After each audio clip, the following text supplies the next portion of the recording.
9 minutos acá en el Expreso Bio Bio. Vamos a tener una conversación tremendamente interesante, pero muy dialogante y también muy para que todos entendamos, ¿no? Porque dentro de las cosas que se están discutiendo en nuestro país y que ahora se ha dado urgencia con varias medidas, entre ellas, por ejemplo, suspender la semana digital, es que usted probablemente ha escuchado, acá lo hemos transmitido también en la radio, la priorización de ciertos proyectos, ¿no? Y varios de ellos tienen que ver con el Código Penal, con un nuevo Código Penal.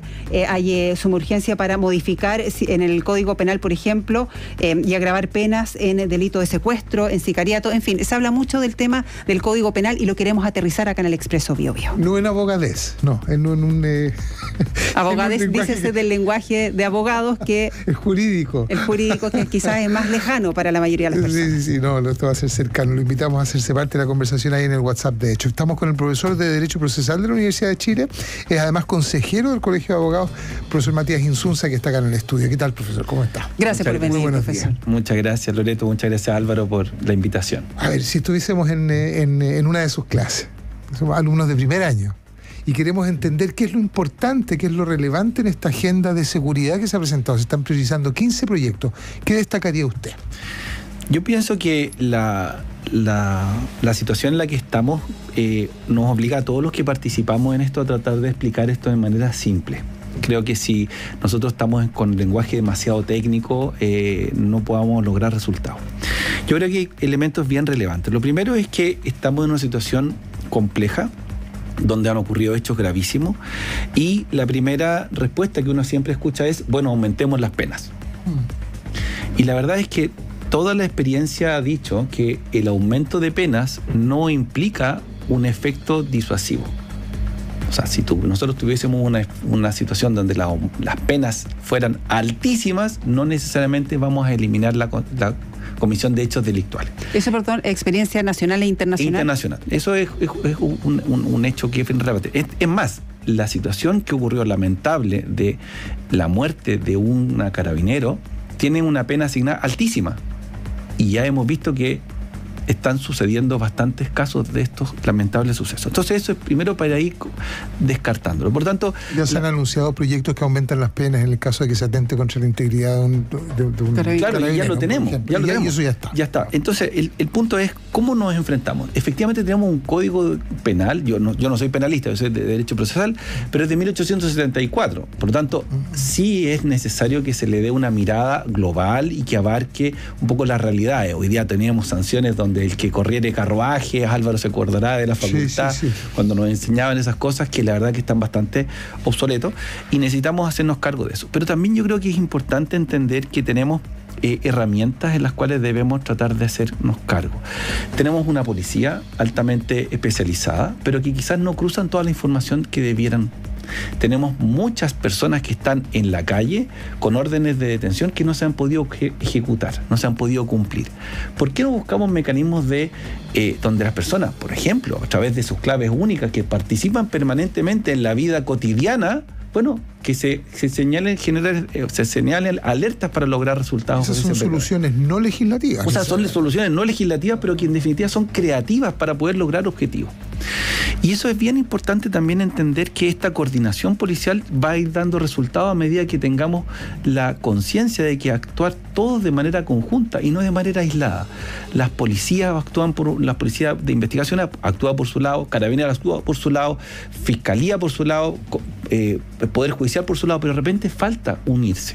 Y fíjense que hay situaciones bien virtuosas que los resultados han sido bien relevantes. Por ejemplo, en la época de la pandemia se unió una estructura que ya existe, que es una unidad de coordinación del sistema procesal penal, donde están todas las entidades juntas, y nos pusimos a trabajar. Nos pusimos a trabajar de manera conjunta porque dijimos, si nosotros no actuamos de manera global, este sistema se acaba. Entonces, creo que hay oportunidades. Y lo otro que yo creo que es bien relevante es que el Ministerio de Justicia, el profesor Cordero, con el cual hacemos también clases del derecho administrativo y ahora está en el Ministerio de Justicia, ya planteó la necesidad de hacerse cargo del Código Procesal Penal para darle una mirada más actual, y por supuesto los delitos de crimen organizado van a tener una relevancia trascendental en esto. A ver, de todos los proyectos, porque es bien desalentador en algún aspecto, digamos, es tremendamente realista, pero la gente suele, a pesar de la evidencia, se le ha llamado populismo penal, de hecho, ¿no es cierto?, claro, a estos anuncios de agendas cortas, ¿no es cierto?, antidelincuencia, que generalmente refuerzan la labor de las policías, le dan nuevas facultades, nuevas atribuciones, aumentan las penas, eventualmente incorporan nuevos delitos, hay nuevas tipos. ¿Qué es lo que está ocurriendo en la especie? Digamos, acá en esta pasa lo mismo. Ahora, ¿qué podemos esperar de la agenda de 15 proyectos que se están presentando hoy día? El Ministerio de Seguridad, por ejemplo, ¿constituye un aporte? O sea, yo creo que las nuevas normativas que están destinadas a pensar en una estructura de coordinación, por ejemplo, a darle más facultades al Ministerio Público para la persecución penal de delitos de crimen organizado, es algo que existe en leyes especiales, pero creo que se necesita estructurar de manera más global. Por lo tanto, todas estas instancias de coordinación, como van a ser, por ejemplo, estos ministerios o subsecretarías especiales, creo que si el objetivo es coordinar, creo que van en un buen camino. Y desde un punto de vista procesal, ¿hay algo que mejorar? Porque parece que no se ha hecho énfasis en ese aspecto. Eso es súper relevante. Nosotros tenemos un Código Procesal Penal del año 2000 que empezó a regir el 2005. Por lo tanto, obviamente tenemos una diferencia brutal. Y claro, y todos los sistemas procesales han ido cambiando, salvo el sistema procesal civil, que es el único que queda todavía pendiente. Pero el sistema procesal penal también tiene que evolucionar para buscar mecanismos de persecución penal donde las herramientas que se le den a los jueces para poder, entre comillas, vulnerar garantías fundamentales, pero con fundamento, y a peticiones del Ministerio Público para que puedan realizar labores de investigación más eficientes. Y aquí yo creo que es relevante también tratar de eliminar algunos fantasmas que también se han ido dando. Así como se dice el fantasma de aumento de penas, disminución de delitos, que eso nunca va a pasar, por tanto, esa no es la línea. Hay otro fantasma que es bien importante que tratar de despejar, que es que se le den más facultades a los querellantes, a las víctimas. Es decir, mire, el Ministerio Público no es el abogado de las víctimas. Aquí ahí tenemos más derechos para los imputados que para las víctimas. Nosotros estamos completamente desprotegidos. La sensación de inseguridad es una realidad. Es una realidad. La pregunta es, ¿cómo lo enfrentamos? Y entonces, es decir, ¿le vamos a dar más posibilidades a que sean los privados los que solucionen este problema? Es decir, al abogado creyente. Vamos entonces a decir que la persona privada va a investigar. Tenemos entonces que tener policías privadas, que además, si eso implica desde el punto de vista económico, que uno va a tener que además desembolsar dinero para poder ir ante un abogado. Y otra brecha importante. Eso es un punto que tampoco tiene que ir en esa línea. Si uno se fija desde el punto de vista histórico en la evolución procesal, en la época antigua, el sistema era donde los clanes se resolvían los problemas entre ellos, de manera completamente privada, y después pasamos a un Estado. Entonces creo que la solución por ahí va de más Estado, de manera mucho más eficiente, pero sin lugar a duda no podemos abrir esta brecha de darle a los privados la supuesta varita mágica para solucionar los problemas. Eso no va a ser así, porque cualquiera de nosotros cuando tiene un problema no va a solucionarlo directamente, va a Carabineros o va a la policía, y eso es lo correcto. Eso es lo que hay que hacer. Debiera ser. Y es lo que debiéramos hacer. Hay que mantenerlo ahí con la institución. Claro, y tenemos que robustecer esas instituciones. Son muchos mensajes, profesor, los que nos están llegando. Voy a seleccionar algunos, ¿no? Que apuntan a lo mismo, ¿no? Un auditor nos dice, es algo tan simple como que el delincuente no se va a poner a estudiar para saber cuánto va a pagar de cárcel si es que mata o no, o un carabinero, por ejemplo, que es algo que hemos escuchado mucho estos días, o a propósito de cada vez que se pone sobre la mesa el tema de aumentar las penas. Se han ajustado con menores de edad, por ejemplo, para la comisión de delitos. Exacto, claro. Sin embargo, si las penas son más altas y efectivas, los asesinos de la Carabinera no estarían en la calle. A propósito, leo yo de eso, del tema de los indultos, que es otro tema. El tema es que los jueces no aplican la ley, que es algo que también han dicho los especialistas, que está el ordenamiento, está, quiero decir, la normativa, las leyes, pero que no está siendo efectivo. Y claro, tienen que ser penas altas sin beneficios, porque una pena grave de 20 años, por ejemplo, nos pone un auditor, si ya cumple cierta cantidad de años, puede salir con beneficios, en fin. Pero da la sensación de que la gente cree, claro, un punto que aumentan las penas, pero claro, es algo más político esto de que pasa algún evento que además mediáticamente es muy decidor, ¿no? Y que es una solución política esto de vamos aumentando penas, penas, porque pareciera ser que estamos haciendo algo y pareciera ser que nos estamos haciendo cargo.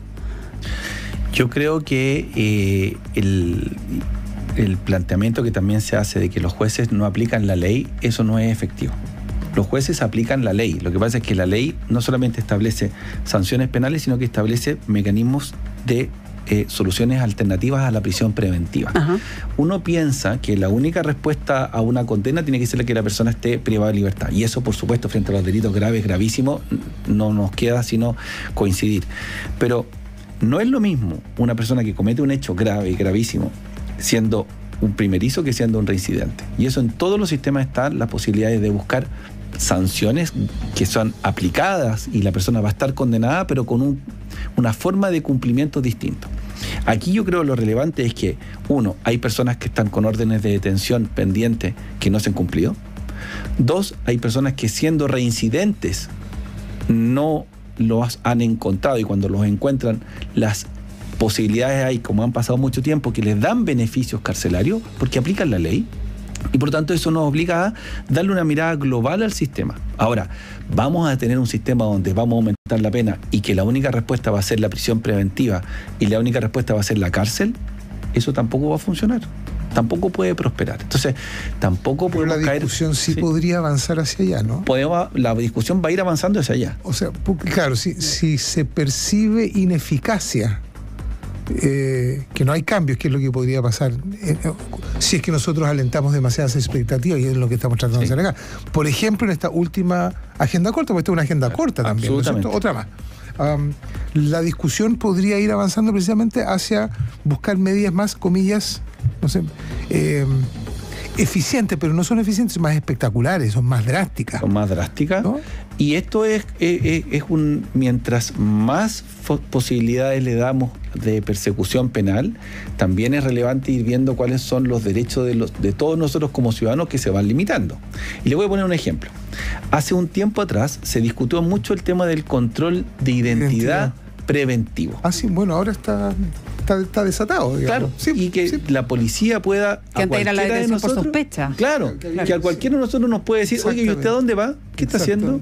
Por un problema simplemente. La pregunta es, y aquí es importante ver lo que dicen los ingenieros, los economistas, ¿cuál ha sido el efecto en la práctica de esto? ¿Hemos encontrado más personas con órdenes de detención pendientes? Y la respuesta es no. No. Entonces, tenemos que ser bien inteligentes a la hora de resolver el tema. Yo creo que la respuesta legislativa hoy día da cuenta de una necesidad de aunar, porque hay muchas leyes dispersas y tenemos que aunarlo. Y en segundo lugar, entender que la expectativa ciudadana es mayor seguridad. Mayor seguridad porque eso nos permite prevenir. Porque si la respuesta que nosotros estamos pensando es solamente condenar de manera drástica, vamos a tener un país donde está lleno de personas dentro de la cárcel y eso tampoco es correcto. Entonces, tenemos que tratar de buscar mecanismos de prevención, tratar de buscar mecanismos disuasivos y también de rehabilitación a las personas que han cometido hechos delictuales. La situación de hoy día es gravísima. O sea, haber cometido un hecho y un homicidio a una funcionaria policial es gravísimo y por lo tanto tiene que aplicarse toda la ley de manera muy drástica. ¿Tenemos leyes? Sí. ¿Correctas? ¿Con penas altísimas? Sí. Y no me cabe la menor duda que esta persona, el juez que le toque analizarla, si existen los antecedentes pertinentes que acrediten que esa es la persona que cometió el hecho delictual, creo que la respuesta va a ser la prisión preventiva. El ministro este fin de semana también, el ministro Cordero, el profesor Cordero, también hacía referencia a que no estamos en condiciones hoy día, esto a propósito de Punta Peuco, pero como principio, como criterio de política pública parece que también funciona, ¿no? Que no estamos en condiciones de pensar en absoluto en el cierre del penal, de eso o de cualquier otro. Si hace algunos años estábamos pensando precisamente en cerrar algunos penales, que era el diagnóstico que hacía. Hoy día la situación es contraria, por lo tanto va de la mano con este aumento en las prisiones preventivas, va de la mano con una discusión que va más bien hacia tener más gente privada de libertad, ¿no? Sí, claro.